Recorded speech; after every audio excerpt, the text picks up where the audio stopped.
Magandang umaga po sa ating lahat mga kabayan. Habang tayo naglalakbay sa kahabang highway na ito mga kabayan, ay meron tayo napansin dito na mukhang may nakatira. Kasi merong tao nakikita namin, sinilip binaba ng isa sa mga team natin. At parang tulugan, no? May bahay kubo dito. Pero akala mo parang walang bahay. Ayan po, may puno ng mangga. Tapos medyo masukal po mga kabayan. Puntahan natin, no?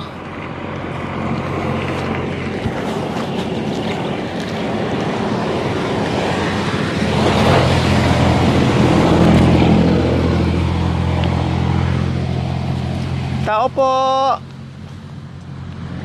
Ang cute naman dito mga kabayan. Ang sarap naman dito. No, ang sarap. Malilim. Hello! Magandang umaga! Pasensya na sa disturbo namin ha. Ang sarap naman tumambay dito kuya. Talagang dyan nyo ginawa yung bahay kubo nyo sa ilalim ng puno ng mangga. Walang kainit-init. Anong pangalan nyo po? Po? Si Tatay Doming. Kumusta naman po kayo dyan, Tatay Doming? Okay lang kayo? Wow! Mukhang may bunga yung mangga. Uubos na. Ubos na. Pwede makapasok dyan, kuya? Ayan. So, ayan nga po mga kabayan. May tao nga dito.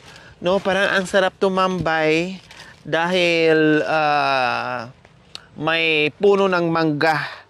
No? Sino kasama niyo po dito, Kuya Doming? Patros. Ano po? Patros. Mga gumagawa dyan? Doon sa unahan? Taga-Palakipak. Kayo ay mag-isa lang po dyan? Po? Ay, dalawa kayo. Anong ginagawa doon sa kasamahan nyo? Anong trabaho po? Aray! Aray! Aray!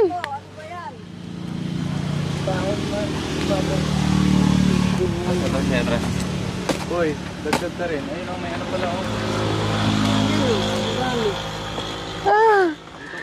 Aray! Ang daming pala. Ay, Diyos ko. Kaya po pala mga kabayan. Talagang pugad ng pala. Ito ang napala ko ngayon sa umagang ito, kuya. Kinagat ako ng mga pala. Ang dami po pala. Anong almusal po natin dyan, Kuya Doming? Tinapay. Tinapay ako. Ha? Tinapay ko. Tinapay at kape. Saan po ang asawa nyo? Wala naman. Patay na. Patay na ang asawa nyo. Nasaan po mga anak nyo? Pakatsun sa probinsya. Saan po sa probinsya? Iloilo. Oh, Ilonggo. Bakit kayo? Kano man. Ilocano po kayo. Nakapag-asawa kayo ng Sana yung taga-Bisaya sa Ilonggo. Iloilo, Ilonggo gid. Nagbakasyon sila doon. Ilan po ang anak nyo? dalawa lang. Dalawa. Lahat ng anak nyo nandoon sa Iloilo? Nagbakasyon? Kailan lang po namatay yung asawa nyo? Patagal ng patay. Ha? Ano pa? Mat- Tawag sa Mga ilang taon po? 2013. Matagal na. So, lahat ng mga anak nyo po, malalaki na. May mga asawa na. Hindi ko alam kung may asawa. Bakit matagal na kayo hindi nagkikita? Patagal na yun. So, matagal na rin na panahon na hindi kayo nagkikita ng mga anak mo? Buhat nung namatay ang asawa mo? Bakit po? Yan. Bakit hindi po kayo nagkikita? Hindi yata sa probinsya. Nasa probinsya? Patay na. Si Mrs. namatay na. Pero yung mga anak nyo, hindi na bumalik dito sa Pangasinan. Nandoon na po sa Iloilo. So, ayan po mga kabayan, no, yung ating nadatnan. Hindi nga tayo nagkamali. Yung nakita ko kanina, no, ang talas talaga ng mata ko. Napalingon ako bigla. At napansin ko nga si kuya nandito. Ano nga po yung ginagawa nyo kanina, kuya? Parang mayroon kayong pinuputol o may hinihiwa o may Manok ang binigay. manok? Sana po. Nasaan na po yung manok? Ilalagap. Saan? Ilaga nyo na po para dito ako mananghalian. Pwede okay lang sa inyo? Pwede? Ha? Pwede makikikain po dito sa inyo? Bigay lang yung Ha? binigay na. Binigay sa inyo. May bigas po kayo. Kukuha pa lang. Kukuha pa lang kayo ng bigas? Mangungutang pa lang. O lutuin natin yung ano mo. Yung manok mo. Bakit parang nasunog? Anong ginawa nyo po? Yung pagtanggal ng ng balahibo. Oh, may ulam kayo, nabigyan kayo ng manok, pero wala kayong bigas. Saan kayo mangungutang ng bigas? Pupunta pa kayo doon. Mga kabayan, ang bahay ni Kuya Duming. Ayan yung mga mangga na napupulot niya, Kuya. Tapos may mga higaan siya dyan, mga kabayan. Kapirasong higaan ni Kuya na talagang hindi nga siya makaunat dyan, mga kabayan eh. Kasi sobrang liit po talaga, no? Tapos may mga gamit na sa dyan, gamit ng bahay. Ayan. Tapos ito, kapirasong mga plastic, mga kabay, nagsisilbing bubong sa kanyang tinutulugan at saka mga karton, mga kabayan, at sako. Yung mga ginawa niyang mga kabayan, yung ginawa niyang bahay kubo ay yari sa mga sanga-sanga na mga maliliit na mga kahoy.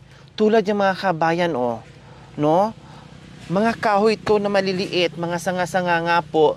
Ito, sanga ng mangga, no? Sanga ng germelina, no? Kung ano-ano na lang, mga kabayan, na mabuo niya, na meron siyang matutulugan. Paano pag umulan dito, Kuya? Siyempre mababasa siya. Tapos meron siyang kandila, ayan, sa tinutulugan niya. Gamitin siguro niya pag tuwing gabi, mga kabayan, no? Paano, Kuya, pag tag-ulan? Nababasa po kayo diyan? Wala na ka na. Basa. Katulad nung nakaraan na sobrang lakas ng ulan. Nakatayo na lang kayo or nakaupo na lang kayo diyan? Ayun nga po, mga kabayan. Diyos ko, grabe. Akala ko nga lang ito, mga kabayan, no? Talagang natutulog dito si Kuya. May mga nakahanger pa, may nakasampay pa diyang mga damit. Diyos ko, mga kabayan, pwede pala, no? Kahit yung mga sanga-sanga dyan na nakikita natin na maliliit, pag magawa mo ng paraan, talagang magkakaroon ka na ng tulugan mo. No? Katulad dito ni Kuya. As in, walang malalaking mga kabayan stay dito sa bahay ni Kuya, kundi puro halos yari sa mga sanga-sanga ng mangga at iba pa na mga sanga tulad niyan. Kahit dito, mga kabayan, at ang tinalian lang po niya ng straw. Ayan. So ito na yung pinakakusina niya. Diyan ko po nakita kininas, Kuya, habang hiwa ng manok na sinasabi niya, mga kabayan. Diyan po mismo. Diyan ko siya nakita. No, yun nga lang, naabutan natin siya, may ulam, pero walang bigas. At ito nga, siguro ito yung inalmusan ni Kuya. Kuya, anong gulay po ito? Upo? Kinain niyo po kanina. Ginulay niyo po kanang umaga. Ay, kagabi. Oh, tapos ang ulam niyo dito, panay ulam mangga. Ha?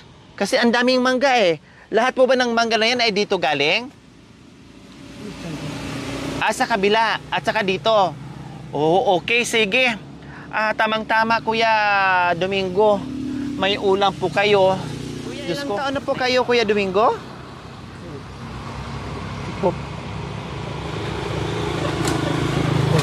44 years old si Kuya Domingo, mga kabayan. Mag-isa dito. Namatay na yung kanyang asawa, 2013 pa. Bisaya, taga Iloilo po, mga kabayan. May dalaw siyang anak, kailang wala dito. Matagal na rin panahon na nasa Iloilo, nagbakasyon daw po. Siguro nagkaroon na doon ng pamilya, nagkaroon na ng asawa, no, hindi na nakabalik ng Pangasinan or Manila, no, kaya hindi na rin alam ni Kuya Domingo na may asawa ba yung mga anak niya or wala, kasi matagal na rin silang walang komunikasyon, no, kaya nandito tayo, tamang-tama yung ating pagdaan, talagang nasulyapan natin si Kuya Domingo. Okay, sige, pasok. Meron tayong, syempre, biyaya para kay Kuya Domingo, no? At higit sa lahat ay bigas. Kasi nga, sabi ni Kuya Domingo, yung bigas hahanapin pa niya, no? Hahanapin pa niya, no? Mangungutang pa siya, mangungutang siya ng bigas or mangungutang siya ng pera para may pambili siya, no? Hindi alam kung anong diskarte o anong klaseng utang ang utangin ni Kuya Domingo para lang talaga ay maitawid niya yung araw na ito. So ngayon, ang sarap ng ulam niya, may nagbigay nga ng manok, wala nga lang siyang bigas, walang maisasaing. Siguro kung wala talaga siyang choice, walang maisaing, walang mautangan na bigas, yun na lang ang papakin niya, no? Yung lulutuin niya na manok. O Kuya Domingo, may bigas ka na dyan, may mga assorted groceries, pang merienda, at may gatas, may kape, may mga dilata, at kung ano-ano pa. Mayroon pang cash. Oh. Diba? Ha? Bakit napapayak si Kuya Domingo nga? Masaya kayo? Oh. Okay lang yan, Kuya Domingo. Tuloy lang ang buhay kahit gaano kahirap yung buhay, Kuya Domingo. Basta huwag lang makalimot magdasal kung ano man yung mga problema na dumating sa buhay natin. Pero kailangan natin tumayo sa sarili nating paa, no? Mamuhay ng marangal kahit gaano kahirap. Huwag lang tayo gumawa ng masama. Kahit papaano makaraos tayo sa buhay-buhay. Tulad nito na hindi nyo po inasahan na paiyak kayo ngayon dahil sa gulat nyo, no, sa na-surprise kayo sa dala-dala namin na hindi nyo akalain.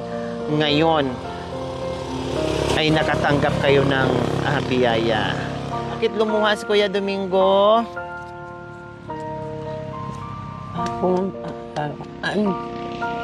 Po?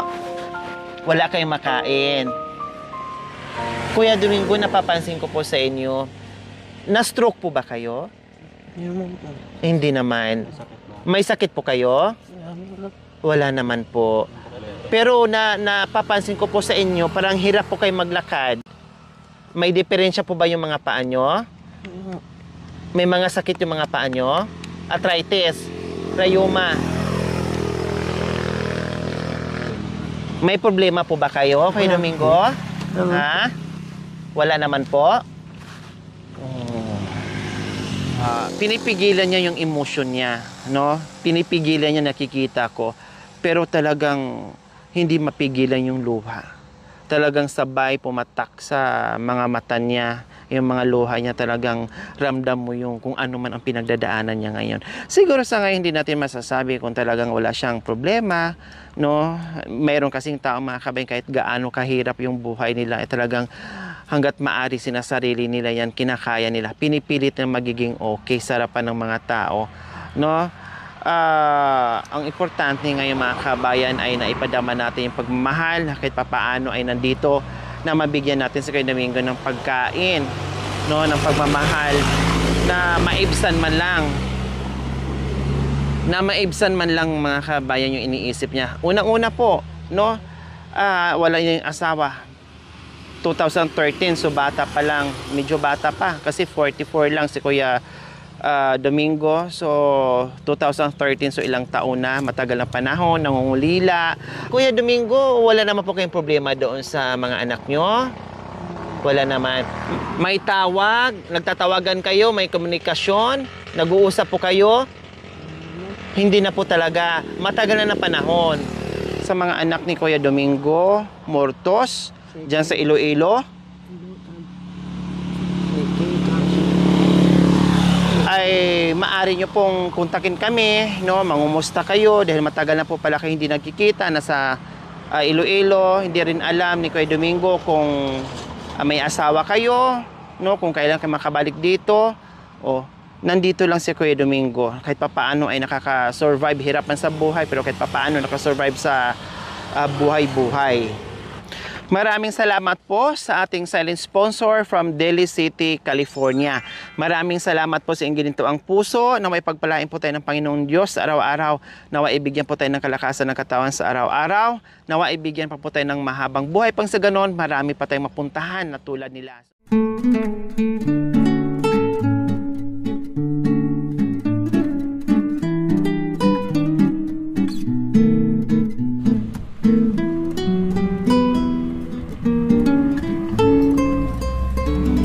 Mga kabayan, no, bumalik muna kami sa bahay para makuha namin yung trapal. Ilagay natin dyan sa bubong, sa bahay kubo ni Kuya Domingo. Kasi may bigas tayong binigay, no, bukod doon. Baka mamaya, siyempre, ay umuulan-ulan na. Malapit na yung tag-ulan, no, ay mayroon, hindi siya mabasa. Kasi nakita naman natin yung bubungan ng kanyang bahay kubo, mga kabayan, nakapirasong plastic at mga sako, mga kabayan, at karton. So hindi yan talagang masisira po yan, mga kabayan. Kaya palagyan muna natin ng trapal. So ayan po, mga kabayan, yung ating team. Ang gagawin is temporary po ay malagyan ng trapal. Dahil hindi talaga yan magsilbi yung ganyan lang, lalo na pag malakas yung ulan, no, bukod doon sa ay talagang lipa rin. Kuya Domingo, pakikuha po muna sa nyo yung karni po.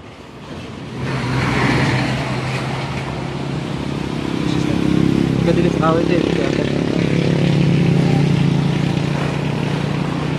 Itago niyo po yung pera, ha.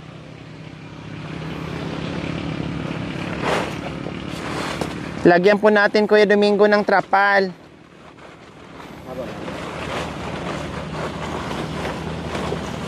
So ayan, dito siya sa ilalim ng puno ng mangga. Ayan. Ayan po yung palibot, mga kabayan. No, may bakod din, mga kabayan. Ayan, no, yung bakod. Puro din mga kahoy. So ayan. Diba? Ayan na po yung kabilang side ng bahay kubo ni Kuya Domingo. Nakatiwangwang. So, pag nalagyan natin ng ganyan, kahit paano lumakas man yung ulan, hindi siya mababasa dyan. Diba? Kasi yung ganyan, mga kabayan, talagang Diyos ko po, Apo. Ay, naku, ang dami naghihirap sa bansa natin, mga kabayan. Ang dami din nagpapayaman. Kaya tayo, Diyos ko, go. Mahirap man. No, ang init man, umulan man, bumagyo man, ay tuloy sa misyon. Dahil tulad yan, mga kabayan, kung hindi tayo dumating, kung hindi tayo dumaan, anong mangyayari sa buhay dyan ni Kuya Domingo? At ito naman po yung nakapalibot sa bahay niya. Nandito siya sa gitna ng bukid. Diba? Kahit papaano ay nalagyan natin.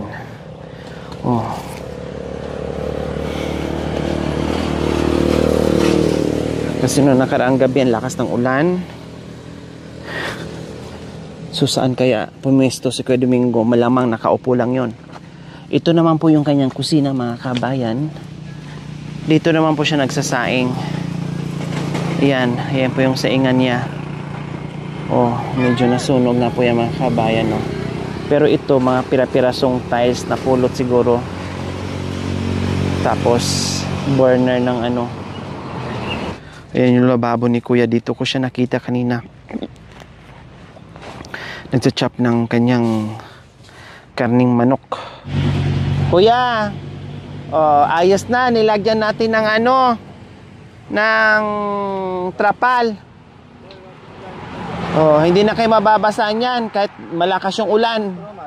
Hindi na kayo madidisturbo sa pagtulog nyo po dyan, Kuya Domingo.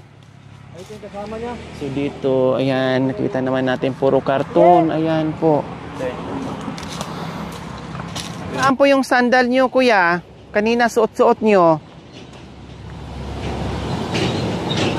Ah, okay, sige. May chinilas yung team ko dyan. Ipapaiwan ko na, ipabigay ko sa iyo ha. Para meron kayong gagamitin, kuya, ano? So, ayan po mga kabayan, ang chinilas pala ni Kuya Domingo.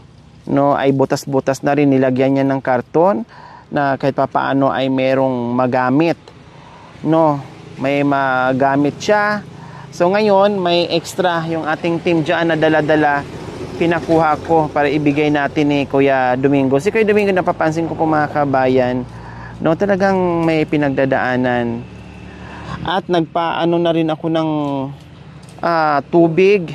Kasi sabi ko, saan siya kukuha ng tubig? Tinuro naman niya dyan daw kumukuha ng tubig. Sabi ko, di bali, dalhan lang kita ng isang galon na inumin, tubig. Ayan mga kabayan, pinakuha ko. Ay pasuot natin ni Kuya. Ayan po, Kuya Domingo. Ayan. O, bago po yan, ha. O, sakto kaya? Ayo, ay, saktong-sakto. Akala nyo naman, ay, alam namin ang size ng panyo. Sukat na sukat. O, ayos na po, Kuya Domingo. Ha? Kasyang-kasya. Okay. So, ayan po mga kabayan.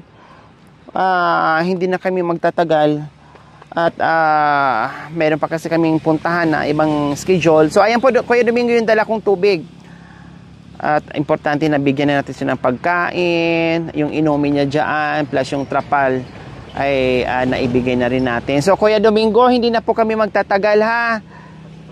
Ay sa abot ng aming makakaya, kahit paano ay makapasyal-pasyal pa rin po kami. Dito na po kami ha. Bye-bye. Bye. Ayan.